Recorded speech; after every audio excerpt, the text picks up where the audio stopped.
We're joined now by Mike Pompeo, the former Secretary of State under Donald Trump, former CIA director under Donald Trump, former congressman, let's see, Harvard Law grad, West Point grad, Army officer, and a future who knows what. Mr. Secretary, welcome back to Newsmax. How are you? I'm great. How are you tonight? Thanks for having me back on the show. You bet. Terrific. And look, you're making the rounds lately, sir. Your visibility, it almost feels like you're still the Secretary of State. I want to ask you, you got to be thinking about running for president. You should be. But can you see yourself being a candidate if Donald Trump is a candidate? Oh, goodness, I've been out visible lately because the things that we did these past 4 years were so important. The work that we did was so critical to the people of the United States of America. I want to make sure that story doesn't get lost. I want to make sure the other side doesn't get to tell the narrative. I'm going to work really hard. I've been a member of the conservative movement, a card-carrying member of that movement for an awfully long time. I'm going to stay hard at it. We'll see what happens in 2024. We need to make sure we have a candidate who believes in the things that President Trump did these past 4 years, who's our nominee in 2024. Appreciate that. And by the way, the Biden administration, they're trying to undo, they're undoing a lot of the things, a lot of your initiatives. What concerns you the most that they're undoing right now? So it begins with this. They're undoing the central thesis of what we tried to do, what President Trump and I tried to do around the world, which was to make sure everybody understood that we were going to take care of America first, right? Our central obligation, our duty is to the American people, and that foreign policy mattered. It delivered us good outcomes in the Middle East. In the Abraham Accords, it delivered us good outcomes where we put real pressure on the Iranian regime. And for the first time in 40 years, the United States punched back against the Chinese Communist Party that was stealing jobs here at home. If I were to say that the three things that I'm worried most about, it would be those three.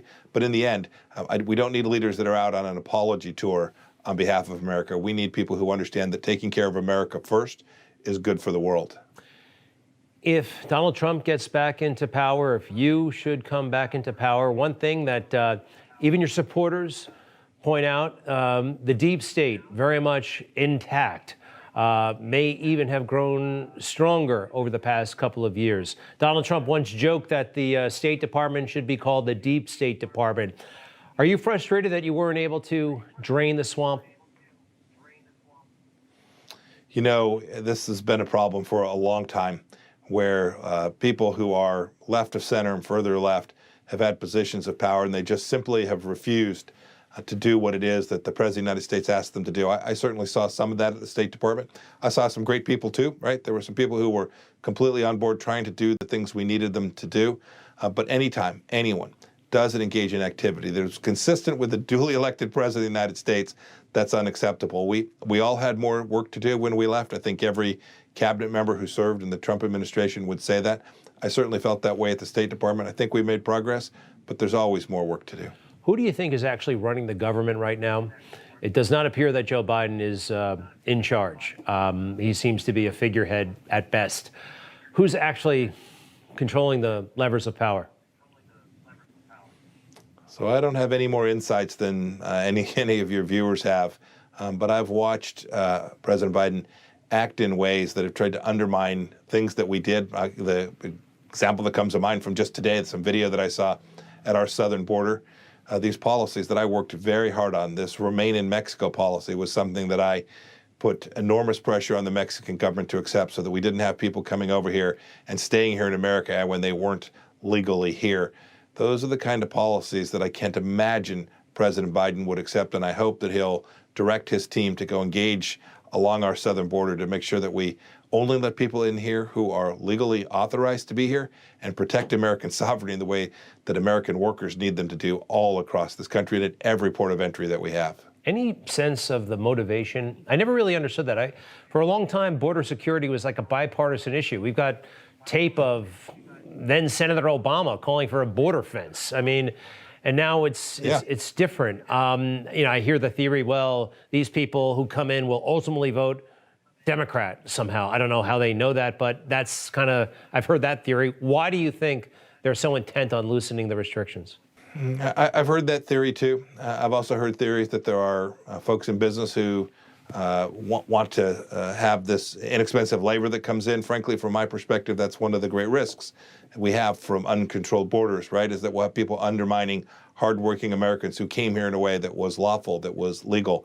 I can't account for why that is. It may be the case, too, that a little of this is just simply to undo what President Trump did at every turn. So there may be a little bit of, well, they did it, so it must be bad. Your point is well taken. This used to be bipartisan. Securing America's borders and American sovereignty ought to be a bipartisan issue. I hope that returns. It doesn't, and there's no indication that this administration is going to do that. You're one of the few Americans alive who's ever met Kim Jong-un. We have a photograph from one of those visits. What was he like? And what was that experience like, being there with him and the conversations? Just what can you share? Well, you're right. I think I've now spent more time with Chairman Kim than just about any other American. I think Dennis Rodman may have had more time with him than I did at one point. But it was a very clear mission that President Trump gave me. I went there first when I was a CIA director on a mission that we hadn't disclosed when it took place. I found him to be someone that was serious about trying to defend the things that he was trying to do. They were antithetical to our understanding of how he ought to have treated his people. But we had a real mission. It was to denuclearize the North Koreans by eliminating the capacity for them to continue to build nuclear weapons. We didn't get all the way there. We stopped a lot of the testing. There were no long-range tests, no nuclear tests while we were in power. I hope that the next administration will continue to be as strong with respect to North Korea as we were. And I hope that Chairman Kim one day will conclude that having those nuclear weapons isn't in his best interest. We didn't think it was so. We promised the North Korean that we could make life better for the North Korean people. We were committed to that as well. You know, I mentioned your Army service, West Point. I think you graduated at close to the top or the very top of your class, went on to Harvard Law School. You succeed at just about everything you try, which is pretty wild. I am genuinely curious. Is it natural ability? Is it hard work? Is it, are you a workaholic? Is there a key? Is there a secret to your success? You know, my mother would tell you if she was alive and sitting here tonight, she'd say Mike's a grinder. Mike's willing to work when others sometimes aren't. He's willing to fight through problems. He's willing to help build teams to succeed. I hope some of those things are right. My mom loved me. Maybe she was a little bit biased, but I've never shrunk away from a good fight, and I'm never going to. Let me ask you this. If Donald Trump is a candidate in 2024, you'd have to start running in 2023. Would you say right now that you won't be a candidate? I just can't see you running against Donald Trump. You seem so close and, you know, you got along very well. But would you make that promise? You know, I must say, I just haven't given much thought to what's going to happen even beyond 2022. I enjoyed working with Donald Trump. He gave me the opportunity to have enormous impact around the world and make life more secure and America's freedoms more secure. That was something that I never dreamed I'd have the chance to do. It was an incredible honor to do that. We were very successful. I hope that the next 4 years don't undo all of the good work that we did. And we'll all see what happens in 2023 and 2024. All right.